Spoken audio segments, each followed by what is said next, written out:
worked about a year at sea. My routine was monotonous. I woke up with the sun, turning off the lighthouse, and when night fell, I would turn it back on. That's it. I was a lighthouse operator on a small island, located about 150 kilometers from the mainland. I took this job because of the peace, as well as it paid well, and I didn't have to worry about rent. The humid sea air was refreshing when it hit my face, and the birds sang around. Gradually, even the seagull's song could be good company. As you might imagine, it's the kind of routine that leaves a lot of free time. Apart from the occasional change in weather, some fog or low visibility, etc., I remained idle for most of the day, with little to no contact with people. I used an old radio to listen to some broadcasts, but it was difficult to pick up a signal. The internet was scarce. I couldn't use more than 100 megabytes per day, which made me spend most of my time writing, drawing what I saw, getting to know the island, and so on. Speaking of which, here's a brief description. The island is a piece of wild land, about 9 square kilometers, with rocky cliffs that extend into the ocean, forming hidden coves and dark caves. The lighthouse, erected at the highest point of the island, is a sturdy structure made of red bricks, resistant to the furious winds that sweep the coast during storms. Around the lighthouse there are green meadows dotted with wildflowers and twisted bushes. A winding trail meanders through the landscape, leading to cliffs and deserted beaches, where the sound of the waves blends with the silence of solitude. In my spare time, I explored every corner of the island, discovering its hidden secrets and appreciating the raw beauty of nature. Visits occurred every 2 months, to bring supplies and such. Sometimes the frequency was higher, when there was something that needed to be repaired. With each new visit, however, I felt stranger, as if I had become unable to converse with people, less sociable, more monosyllabic, but at the same time anxious, waiting for the next time I would exchange 2 or 3 words with someone. When it happened, it had been 2 weeks since I last received a visit. The last few weeks passed slowly, as if time were dragging on at an even slower pace than usual. Each day seemed to merge into the next, and I found myself lost in my own thoughts, often catching myself staring at the distant horizon, longing to see some boat. Now I realized that fate wanted to be ironic with me. I was walking along the beach as usual 4 days ago. I did that every evening, when as I passed the shoreline I noticed something strange. Purposeful marks, footprints in the sand. They weren't mine. I stopped abruptly, examining them closely. They were definitely human, at least judging by the size. There's no animal around here with feet like that. My eyes scanned the beach for any sign of movement, following the tracks with my eyes. But they lost themselves on the horizon, stretching infinitely along the sand. An uncomfortable chill settled in my chest as I continued my walk along the beach, each step more cautious than the last, looking in all directions and following the footprints. I proceeded cautiously, each step weighing like lead on my feet. More and more the feeling of being watched enveloped me as if eyes were fixed on my neck. The footprints led me to a more remote part of the beach, where the rocks rose abruptly into steep cliffs, challenging the advance of the impetuous sea. The footprints disappeared at the base of these cliffs, as if their owner had jumped into the depths of the ocean. I bent down to examine the sand, but there were no signs of a return. The person, or whatever it was, had simply vanished. A shiver ran down my spine as I moved away from the cliffs, constantly looking over my shoulder, with the feeling that something sinister was lurking. The night was approaching quickly, and the lighthouse began to emit its comforting glow over the landscape. Drizzles fell from the heavens, illuminated in the beam of light, while the deep sea seemed not to be affected by the photons, the water as dark as ever. I caught myself staring randomly while wandering in my thoughts. Was there anyone on the island? Maybe I was being silly. It could be a shipwreck survivor, a lost fisherman perhaps. Yes, it was possible, and their footprints disappeared because they returned to the boat. I decided I would investigate further the next day to see if there was anyone in danger. I fell asleep with the breaking of the waves on the shore, having a heavy but restless sleep. I dreamed that someone was knocking on the door, but no matter how much I walked, I couldn't reach it. The knocks became more insistent, almost desperate, but I kept on a loop of infinite steps. I woke up startled, the sun shining on my face. My heart raced as I remembered that I had to turn off the light. I did it, praying that no boat had passed by recently. I ate a hard piece of bread that I still had, put on my boots, and opened the door. But as I did, I stopped in place. My gaze led to the ground, revealed something that made my heart freeze. New footprints in the sand, fresh as dawn. They circled around the lighthouse as if someone had been pacing around it during the night. And then they headed away from the structure. I swallowed hard, feeling a shiver run down my spine as I examined the footprints. I remembered the thought from the night before. Maybe the lost visitor had found the lighthouse and had tried to enter to warm up. Poor man. I climbed up to the radio to make a transmission. "Base, do you copy?" "Copy." The crackling voice sounded from the other side. "What's up?" "I believe I have a visitor," I replied, trying to remain calm, although my voice betrayed a slight tremor. "A visitor? There on the island?" The voice on the other side of the radio sounded surprised. "Yes, I found fresh footprints on the beach this morning. It seems someone was prowling around the lighthouse during the night." My words came out hurriedly as I stared at the footprints through the window. "I think it might be a lost fisherman, maybe a castaway. I contacted to inform, to see if you guys knew anything." The transmission fell silent for a moment before the response finally came through the radio. "Understood. We'll check if there have been any reports of disappearance or shipwreck in the area. Stay alert there, and let us know if you need anything. Are you safe?" "Yes, I'm fine," I replied, although I didn't feel so secure. Just a little concerned about who might be lurking around here. "I'm going out to see if I can find out who made them, and don't worry, I'll take my gun for safety." After hanging up the radio, I stood there, staring at the footprints in the sand as if they could give me answers. I began to trace the path, while the lighthouse moved further and further away from me. With the sun already high in the sky, I plunged into the trail following the footprints in the sand, my gun firmly gripped and my eyes attentive to every movement. The heat beating down on my skin contrasted with the ice that had settled in my chest since I discovered the footprints. The trail meandered through the rugged landscape of the island, leading me through twisted bushes and sharp rocks. It led to the heart of the island. I became worried. I had only been there twice myself. It's full of insects and some potentially dangerous animals, especially for someone who could be injured or debilitated. However, as I approached the clearing, I began to hear a sound in the distance. It sounded like music. When I got close enough, I could recognize it. It was old, very popular. The first verse I identified said, "I don't want set the world on fire." The recording was dirty, with a lot of static. When I finally emerged in the clearing, I saw a radio, buried halfway, only one of its speakers sticking out while it played, "I just want to start a flame in your heart." My mind was full of questions, but a sense of alertness kept me focused. I lifted the radio carefully, looking around, ready for any sign of movement. The music continued to play, filling the clearing with its distorted melody. Now the idea of a shipwreck made sense, maybe a ship with some items like this. I was thinking when suddenly, I heard a sound echoing in the distance, echoing through the trees and making the birds fly away. A long scream, definitely a human scream. My heart raced at the sound of the scream echoing through the clearing. A chill ran down my spine as my eyes frantically searched for the source of the sound. The distorted music from the radio now seemed like a sinister soundtrack to that anguished scream. I started running back to the lighthouse after the scream repeated a few more times. I realized it wasn't exactly a scream of pain. It was strange, different. Every fiber of my being clamored for safety as I ran back to the lighthouse, my mind spinning with all the terrifying possibilities that could be lurking on the island.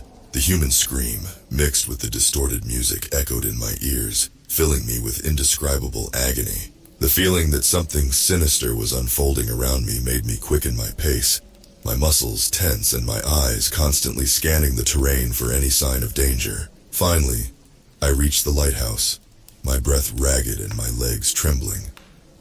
I closed the door behind me, locking it carefully, as if that could protect me from whatever was out there. With trembling hands, I picked up the radio and turned it on again, desperately needing contact with civilization somehow. "Base, this is the lighthouse operator," I began, my trembling voice echoing through the small lighthouse room.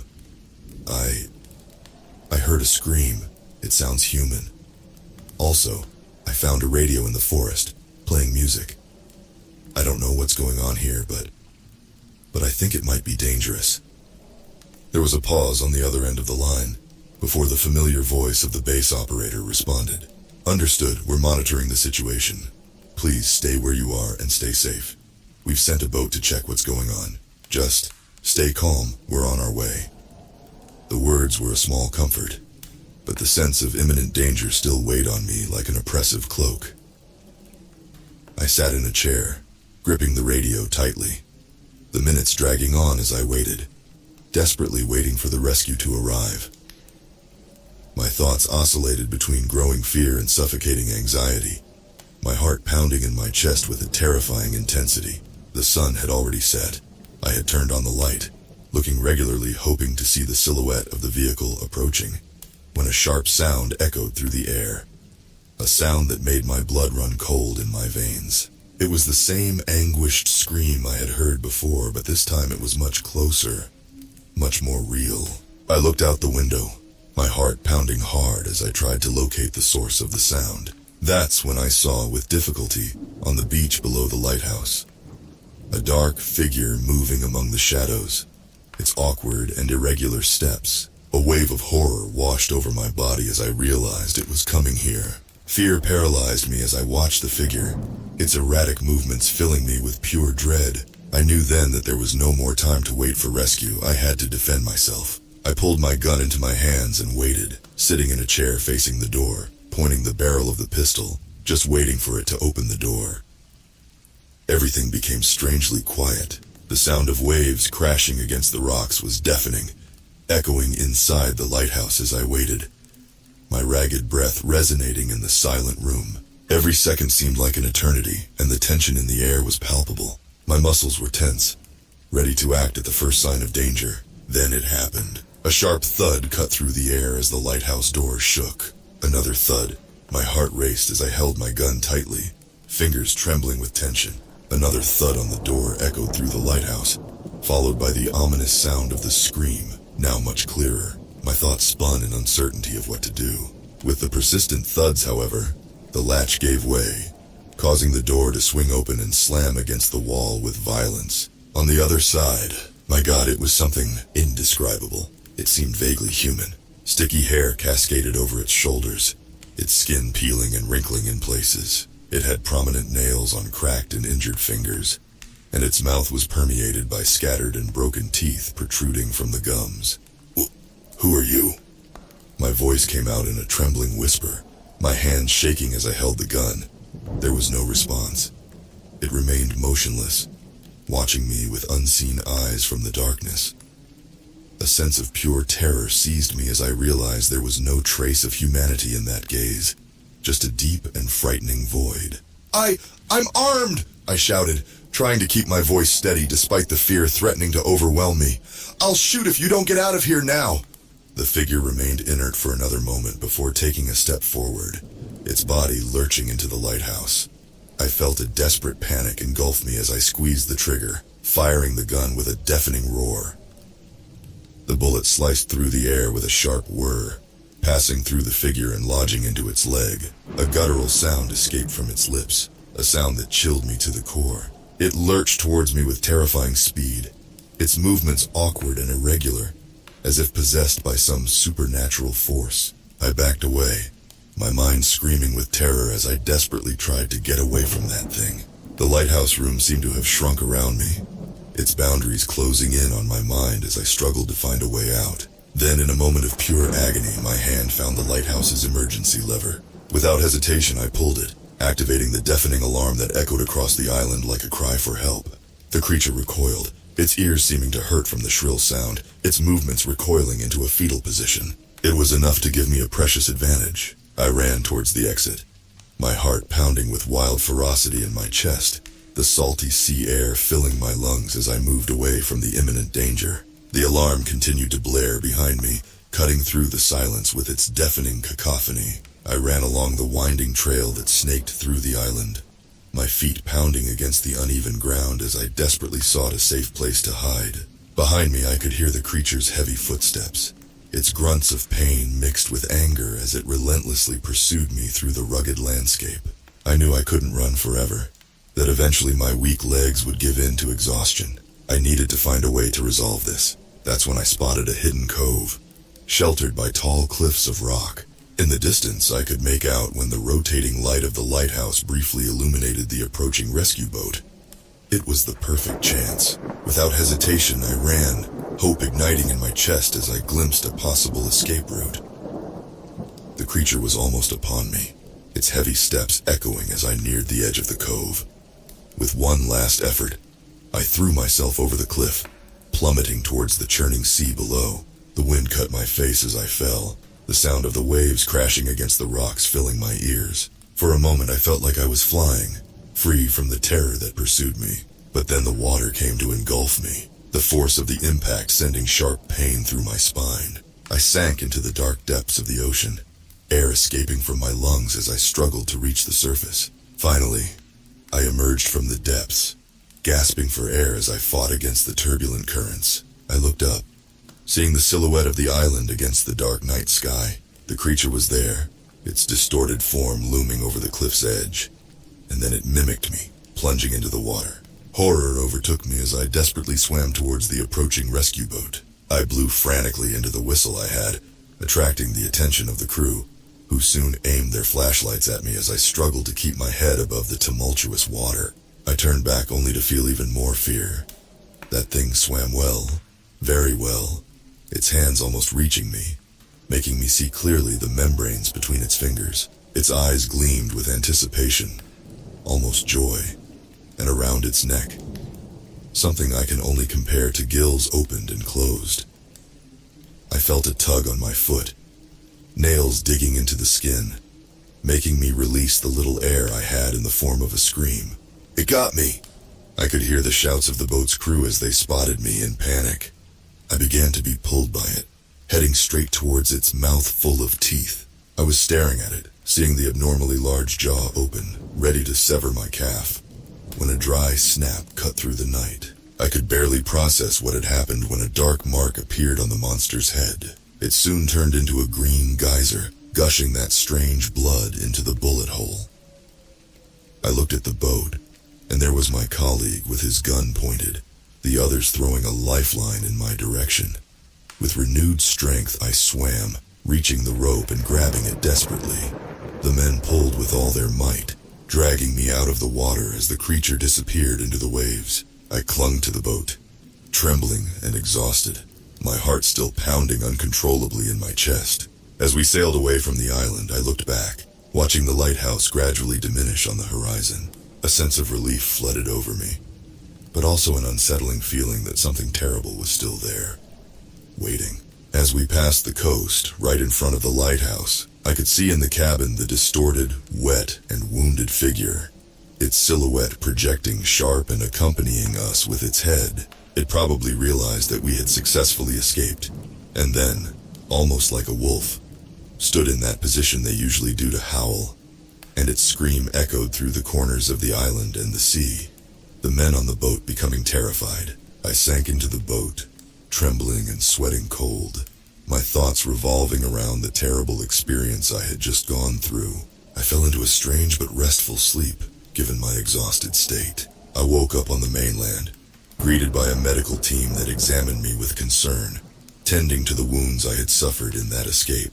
I told them about the creature, about what had happened, but they looked at me with skepticism, perhaps thinking I was suffering from exhaustion or hallucinations caused by stress and loneliness. However, even now, as I write these words safely, now working at the base, I know that what I experienced was real. I know because the men who were with me also saw it. I know because they deactivated that station, but didn't send anyone to collect the items. I know because the lighthouse's light still turns on at that point every night, and we always warn those who cross these waters that it's not a safe place.